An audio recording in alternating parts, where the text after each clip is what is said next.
So friends, अब हम बात कर रहे हैं मशीन लर्निंग के लाइफ साइकिल की। मशीन लर्निंग के लाइफ साइकिल से मीनिंग है कि एक मशीन लर्निंग का मॉडल या एक मशीन लर्निंग का प्रोजेक्ट किस तरह से बनता है, उसमें कितने स्टेप्स होते हैं, हर स्टेप के अंदर हमें क्या क्या काम करना होता है और किन चीजों का ख्याल रखना होता है।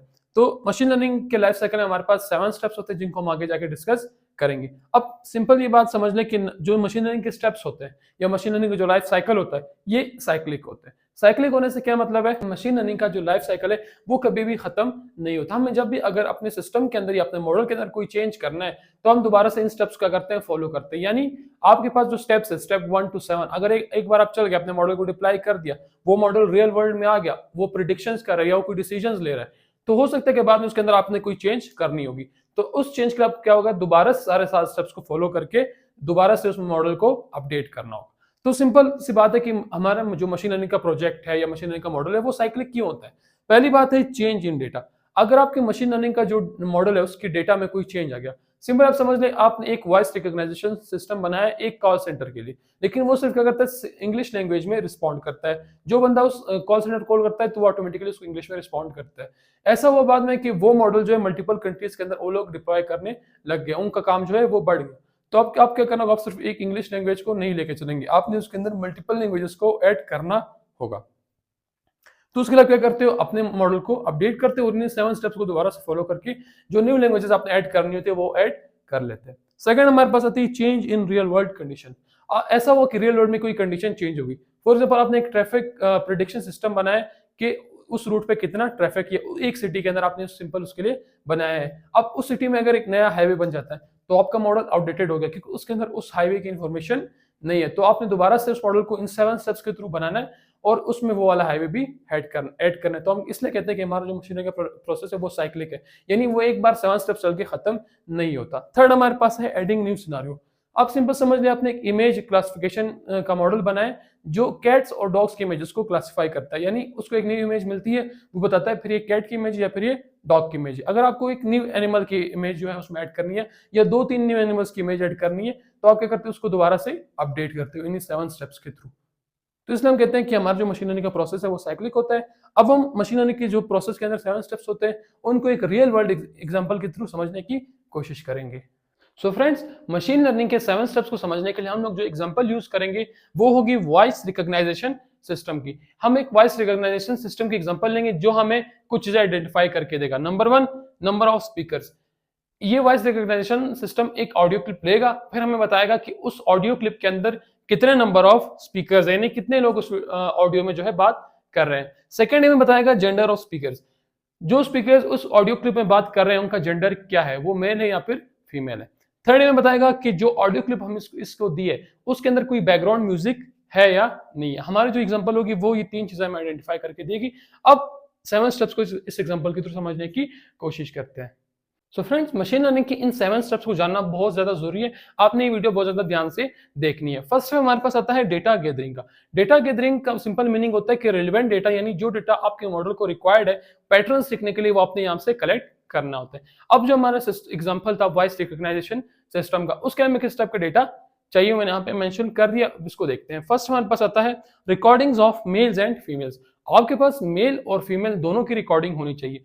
क्यों होनी चाहिए? क्योंकि हमने उसमें के अंदर जेंडर स्पेसिफाई करना है। आपका मॉडल को ये पता होना चाहिए कि मेल की वॉइस किस तरह होती है और फीमेल की वॉइस किस तरह होती है, ताकि वो जो न्यू ऑडियो क्लिप है उसको क्लासिफाई कर पाए मेल्स और फीमेल में। सेकंड, आपके पास recording from different age groups होनी चाहिए। आपके पास चिल्ड्रन, एडल्ट और ओल्ड एज ग्रुप तीनों की रिकॉर्डिंग्स होनी चाहिए, क्योंकि जो चिल्ड्रंस की वॉइस है वो काफी ज्यादा श्रिल होती है और आपका मॉडल कंफ्यूज ना हो जाए। आपका मॉडल चिल्ड्रंस की वॉइस को जो है वुमेन से कंपेयर ना कर ले, तो हमें हर एज ग्रुप की जो है रिकॉर्डिंग्स उस मॉडल को देनी है। थर्ड आपके पास आता है रिकॉर्डिंग दैट कंटेन्स म्यूजिक। आपके पास ऐसी रिकॉर्डिंग्स होनी चाहिए जिनके अंदर म्यूजिक हो और ऐसी रिकॉर्डिंग्स भी होनी चाहिए जिसके अंदर म्यूजिक ना हो, तो ताकि आपके मॉडल को पता चले कि किस रिकॉर्डिंग में म्यूजिक है और किस में नहीं है। अच्छा, फोर्थ वन काफी ज्यादा important, recording that contains noise. अब आप लोग ये कहेंगे कि हमें नॉइस क्यों डालना है, हमें ऐसी रिकॉर्डिंग्स क्यों चाहिए जिसके अंदर नॉइस हो। तो आपने जब भी कोई मॉडल ट्रेन करना है आपने उसको डिफरेंट एस्पेक्ट से देखना है कि अगर इस तरह से वॉइस रिकॉर्डिंग आ गई, अगर ऐसी वॉइस रिकॉर्डिंग आ गई तो मेरा मॉडल यहाँ पे कंफ्यूज हो सकता है। तो आपने ऐसी जो नॉइज जिस ऑडियो क्लिप के अंदर नॉइज है, जिस रिकॉर्डिंग के अंदर नॉइज है, वो भी अपने लेबल करके अपने मॉडल को बतानी है कि ये जो है ये नॉइज है, ये बैकग्राउंड म्यूजिक ना हो नहीं है, ताकि आपका मॉडल जो है वो कंफ्यूज ना हो नॉइज में और म्यूजिक में। अब ये जो चार हमारे पास सिंपल से हमने चार टाइप का डेटा कलेक्ट करना होता है ताकि हमारा मॉडल अच्छे से ट्रेन हो सके और डिफरेंट टाइप के पैटर्न्स को सीख सके। अब सिंपल सा क्वेश्चन है कि सारा डेटा कहाँ से मिलेगा, तो मैंने यहाँ पे 2-3 जगह मेंशन किया रखी है, आप यहाँ से फ्री डेटा सेट्स ले सकते हैं। केगल एक वेबसाइट है, यहाँ से आपको different type of data sets free में मिल सकते हैं। सेम गूगल डेटा सेट्स के ऊपर भी आप जाके डेटा सेट्स ढूंढ सकते हो। थर्ड आपके पास है रियल वर्ल्ड।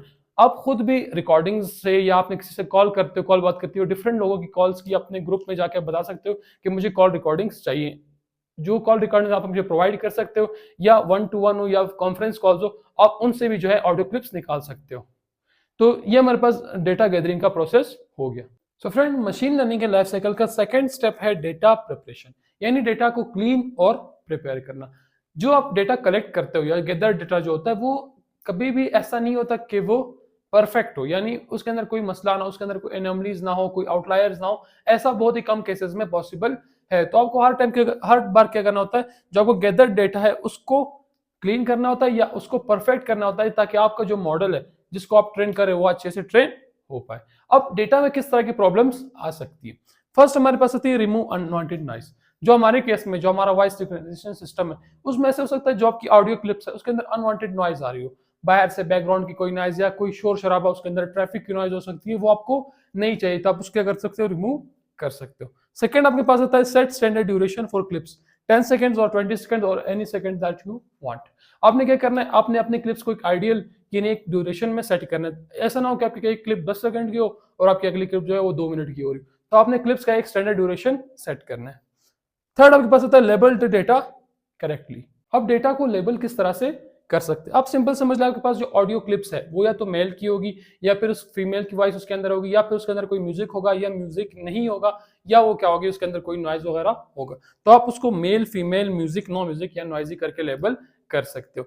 और आपके पास ऐसी ऑडियो क्लिप्स भी हो सकती है जिसके अंदर एक पर्सन बोल रहा हो और उसके पीछे बैकग्राउंड म्यूजिक जो है वो हो, या कोई फीमेल जो है वो बात कर रही है और उसके पीछे कोई बैकग्राउंड म्यूजिक है, तो आपने वो भी लेवल सेट करने। जैसे मेल प्लस म्यूजिक, यानी एक ऐसी ऑडियो क्लिप है जिसके अंदर मेल भी बात कर रहे हैं और उसके पीछे कोई बैकग्राउंड म्यूजिक भी है। सेकंड ऐसा हो सकता है कि पास फीमेल है और उसके अंदर नो म्यूजिक, यानी एक फीमेल सिर्फ बात कर रही है, उस ऑडियो क्लिप में कोई म्यूजिक नहीं है, तो आपने वो भी लेबल करना है। तो आपका जो मॉडल है वो अच्छे से उस डेटा को सीख सके, उसके अंदर जो पैटर्न्स है, डिफरेंट एस्पेक्ट्स के पैटर्न्स है, उनको समझ सके, ताकि फ्यूचर में जब हम उसको कोई वॉइस क्लिप देंगे जिसको उसके ऊपर टेस्ट करना होगा तो वो हर तरह से उसके लिए प्रिपेयर हो। तो हमारा सेकंड स्टेप यहाँ पे एंड हो जाता है। सो फ्रेंड्स, मशीन लर्निंग के लाइफ साइकिल में थर्ड हमारे पास जो स्टेप होता है वो है डेटा रेंगलिंग। डेटा रेंगलिंग का सिंपल मीनिंग होता है कि डेटा को रिफाइन करना और बैलेंस करना। इस प्रोसेस का मेन एम ये होता है कि आपके पास जो डिफरेंट कैटेगरीज का डेटा है वो बैलेंस होना चाहिए। फॉर एग्जांपल, आपके पास जो फर्स्ट स्टेप लिखा है balance male versus female recordings, अगर आपके पास 700 मेल रिकॉर्डिंग्स है और 300 जो है वो फीमेल रिकॉर्डिंग है, टोटल आपके पास 1000 रिकॉर्डिंग्स है, तो आपने क्या करना होता है, आपने या तो मेल रिकॉर्डिंग्स की तादाद को कम करना है या फीमेल रिकॉर्डिंग्स की तादाद को ज्यादा करना है, ताकि वो क्या हो सके, बैलेंस हो सके। फॉर एग्जाम्पल, आपने लेने 500 male recordings and 500 female recording, थोड़ा बहुत ऊपर नीचे हो सकती है लेकिन ज्यादा गैप नहीं आना चाहिए, ताकि आपको जो मॉडल है वो दोनों डेटा के ऊपर इक्वली प्रिपेयर हो। सेकंड, आपने देखना है कि आपके पास जो म्यूजिक रिकॉर्डिंग्स है और ऐसे रिकॉर्डिंग्स जिसके अंदर म्यूजिक नहीं है उनका भी सेम होना चाहिए। फॉर एग्जांपल, आपके पास 500 जो रिकॉर्डिंग्स है मेल्स की, उनमें 100 म्यूजिक की है और मतलब उसमें म्यूजिक और मेल दोनों की वॉइस मौजूद है। सेम वुमेन के लिए भी आपने इसे करना है, फीमेल के लिए भी वही करना है कि आपके पास 100 रिकॉर्डिंग्स होनी चाहिए जिसके अंदर म्यूजिक हो और बाकी म्यूजिक ना हो, यानी आपने उसको क्या करना है, दोनों डेटा के ऊपर इक्वल रखना है। Third, noisy versus not noisy. हमने जो खुद से ऐसी रिकॉर्डिंग ऐड की थी जिनके अंदर नॉइज आ रही थी, ताकि हमारा जो मॉडल है उसको ये पता चले कि ये नॉइज है, ये बैकग्राउंड म्यूजिक नहीं है, तो उनके भी आपने क्या करना होता है, इक्वल करना होता है। बेसिकली डेटा रेंगलिंग का मेन मकसद होता है कि डिफरेंट कैटेगरीज का जो डेटा है वो बैलेंस रहे, किसी एक कैटेगरी का डेटा ज्यादा नहीं होना चाहिए। तो अब हमारे पास स्टेप 3 एंड हो जाता है। सो फ्रेंड्स, मशीन लर्निंग के लाइफ साइकिल का फोर्थ स्टेप है डेटा एनालिसिस। पहले हम लोग बात करते हैं कि एनालिसिस का मीनिंग क्या होता है। एनालिसिस का मीनिंग होता है डिटेल्ड एग्जामिनेशन, यानी किसी भी चीज को एक डिटेल्ड वे में देखना। तो हम डेटा एनालिसिस कैसे कर सकते हैं, हम लोग ग्राफिकल और स्टैटिस्टिकल एनालिसिस कर सकते हैं डेटा का। अब ग्राफिकल एनालिसिस कैसे कर सकते हैं और स्टैटिस्टिकल एनालिसिस कैसे कर सकते हैं। Check levels of data. सबसे पहले आपका पहला स्टेप होता है कि डेटा के लेवल्स चेक करना, यानी मेल का जो लेवल है वो कितनी बार आया, यानी मेल की रिकॉर्डिंग आपके पास कितनी है, फीमेल की कितनी है, सब कुछ काउंट करना है। उसके बाद क्या करना है, मेक ग्राफ। जो आपने काउंटिंग की उसको अपने ग्राफ्स बना लेने हैं। पाई चार्ट बना सकते हो, बार चार्ट बना सकते हो, सिंपल से आप डिफरेंट चार्ट्स बना सकते हो। अब मैंने एक पाई चार्ट बनाया, इसमें मैंने क्या किया, जिस क्वांटिटी मेरे पास रिकॉर्डिंग्स आई है मेल्स की या फीमेल्स की, उसको मैंने यहाँ पे क्या कर दिया, ऐड कर दिया। अब ये मुझे बता रहा है कि आपके पास 30% जो वो फीमेल रिकॉर्डिंग्स है और 70% जो है मेल रिकॉर्डिंग, यानी हम यहाँ पे जो मेरा डेटा है वो बैलेंस नहीं है। आप ग्राफिकल जो ग्राफ बनाने से आपको ये फायदा हुआ कि आपको ये पता चल गया कि आपके डेटा में किस चीज की क्वांटिटी ज्यादा है और किसकी कम है। अब स्टैटिस्टिकल एनालिसिस हम लोग कैसे कर सकते हैं, आप सिंपल अपने डेटा का mean, median, mode, standard duration वगैरह फाइंड कर सकते हैं। आप सिंपल मीन को यूज करके ये पता कर सकते हैं कि आपकी ऑडियो की जो है एवरेज लेंथ कितनी है, लेंथ कम है ज्यादा है, आप यहाँ से इसको एडजस्ट भी बाद में कर सकते हैं। तो यहाँ पे हमारा स्टेप 4 जो है वो एंड हो जाता है। सो फ्रेंड्स, मशीन लर्निंग के जो पहले 4 स्टेप होते हैं उनका मेन फोकस होता है डेटा के ऊपर। स्टेप 1 में हम लोग डेटा को कलेक्ट करते हैं, स्टेप 2 में हम डेटा को प्रिपेयर करते हैं, स्टेप 3 में डेटा की रैंगलिंग करते हैं और स्टेप 4 में हम उसको एनालाइज करते हैं। लेकिन स्टेप 5 में हमारे जो मॉडल है उसके ऊपर काम स्टार्ट हो जाता है। स्टेप 5 हम लोग करते हैं मॉडल ट्रेनिंग। हम अपने मॉडल को ट्रेन करते हैं जो हमारे पास गिवन डेटा होता है उसके ऊपर। पहले आपका जो काम होता है वो एक एल्गोरिथम चूज करना होता है। आपके पास मशीन लर्निंग में डिफरेंट टाइप ऑफ एल्गोरिथम्स आते हैं, उनको हम लोग बाद में जाके डिस्कस करेंगे कि क्या होता है और कैसे काम करते हैं। लेकिन आप सिंपली एक क्लासिफिकेशन एल्गोरिथम भी सिलेक्ट कर सकते हो, रिग्रेशन एल्गोरिथम भी, या कोई न्यूरल नेटवर्क भी अपने मॉडल के लिए सिलेक्ट कर सकते हो। वो आपके रिक्वायरमेंट्स के बेस पे होगा, जिस हिसाब से आप रिक्वायरमेंट्स लेंगे उस हिसाब से आप क्या करेंगे, मॉडल जो है वो सिलेक्ट करेंगे।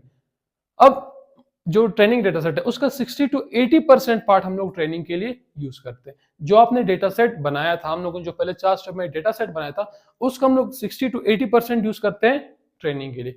अब 60 to 80% ट्रेनिंग के लिए यूज क्यों करते हैं, मैंने डिवीजन ऑफ डेटा सेट में पहले इस पे बात की थी कि हमारा जो डेटा सेट होता है उसको हम लोग 3 पार्ट्स में डिवाइड करते हैं, ट्रेनिंग के लिए, वैलिडेशन के लिए और फिर टेस्टिंग के लिए। ट्रेनिंग के लिए हम लोग ज्यादा डेटा सेट का पार्ट इसलिए लेते हैं ताकि हमारा मॉडल अच्छे से ट्रेन हो और वो उसके अंदर जो जितने भी टाइप के पैटर्न है वो उसको नोट कर पाए। अब जो हमारी एग्जांपल है वॉइस रिकॉग्निशन सिस्टम की, उसमें हम लोग सिलेक्ट करते हैं एक न्यूरल नेटवर्क को। न्यूरल नेटवर्क को इसलिए सिलेक्ट करते हैं क्योंकि इनकी कॉम्प्लेक्स प्रॉब्लम सॉल्विंग की जो एबिलिटी है वो बहुत ज्यादा होती है।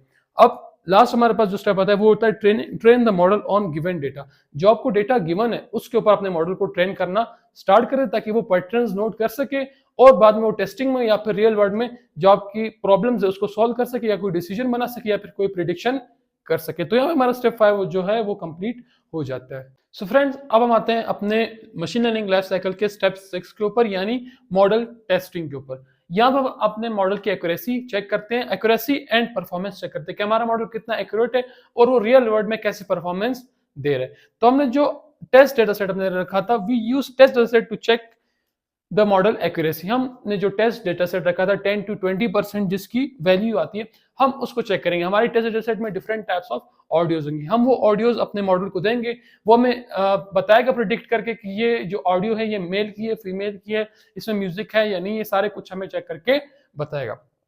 अब हम क्या करते हैं, जो भी हमारे पास डेटा सेट है जिसके अंदर जितनी भी वैल्यूज है, शायद 100 टाइम वैल्यूज भी हो सकती है, 200 भी हो सकती है, 300 भी हो सकती है, हम उतने टाइम्स अपने मॉडल क्या करते हैं, टेस्ट करते हैं। फिर हम उसकी एक्यूरेसी निकालते हैं कि हमारा मॉडल कितना एक्यूरेट है और कितना नहीं है। हम एक थ्रेशोल्ड वैल्यू सेट करते हैं। थ्रेशोल्ड वैल्यू वो वैल्यू होती है जो आपकी इन बिटवीन आती है, यानी उससे आगे अगर आप लोग प्रोसीड करते तो आप कहते हो ठीक है मेरा मॉडल परफॉर्मेंस सही कर रहा है, लेकिन अगर उससे कम होती तो आपका मॉडल अच्छे से परफॉर्म नहीं कर रहा। नॉर्मली हम लोग जो थ्रेशोल्ड वैल्यू सेट करते हैं वो 85% होती है।